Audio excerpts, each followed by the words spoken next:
One of the things that really helped us keep our doors open was the technology that we had. And that technology came in a big way through eClinicalWorks. One of the things that we really knew that we needed to do overnight was that we could not allow walk-in patients to come in. We could not allow the risk of our staff being exposed, or worse still, patients exposing each other to a potentially deadly illness. What we ended up doing was we quickly switched everything over to open access. We were already on open access, so that made things a lot easier. And overnight, literally, we saw open access volume jump into the hundreds, if not into the thousands. We were already using eClinicalWorks telemedicine platform.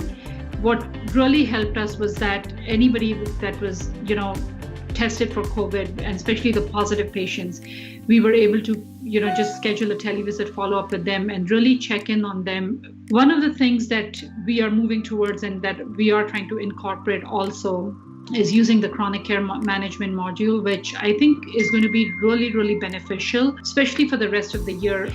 There was a lot of anxiety in the community. And again, this anxiety was warranted to a certain extent. And I think what CCM really helps you do is reach out to these patients on a monthly basis, again, to keep them out of hospitals, to keep them out of potentially dangerous situations where we could, touch base with them, go over their disease parameters once a month and make sure that they were staying healthy and that they had everything they needed from a healthcare perspective. I think telemedicine is definitely here to stay.